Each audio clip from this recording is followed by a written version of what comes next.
What if I told you Quentin Tarantino made over $2 billion at the box office, yet he never went to film school?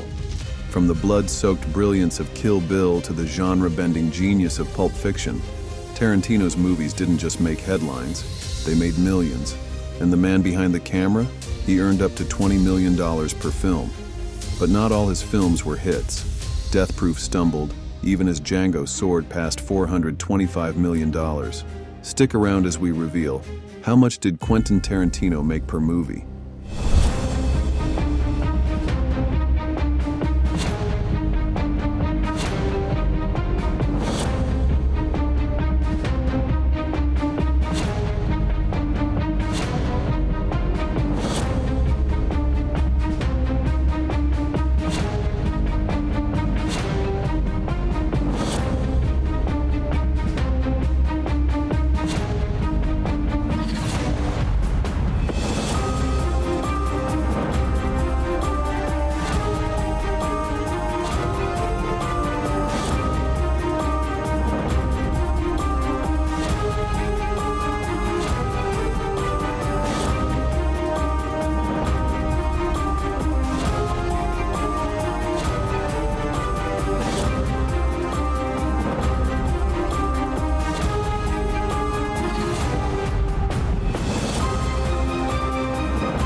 "22 movies, over $702.7 million in production costs, nearly $2.449 billion at the box office, and more than $205.2 million in personal paychecks. Quentin Tarantino's net worth is estimated to be around $120 million. This figure is based on his directing fees, which are around $20 million, and the box office earnings of his films. Quentin Tarantino didn't just rewrite the rules of filmmaking. He tore up the old playbook, lit it on fire, and made it look cool doing it. He dropped out of high school, worked at a video rental store, and never went to film school. His education? Watching thousands of movies, obsessively. From Reservoir Dogs to Pulp Fiction to Once Upon a Time in Hollywood, he made talking about nothing feel like everything, and turned non-linear storytelling into an art form. He's one of the few directors who's never made a streaming film, never done a sequel, besides Kill Bill, and plans to retire after his 10th movie, because, in his words, directors lose their edge. He's a walking film encyclopedia, an unapologetic fanboy, and a filmmaker who made violence poetic and dialogue legendary. So here's the question: was it his bold vision or his box office instincts that made him Hollywood's most iconic and unpredictable director? Drop your thoughts in the comments. And don't forget to like, subscribe, and tap the bell for more deep dives into Hollywood's wildest paydays. Thank you for watching, and we will catch you in the next one.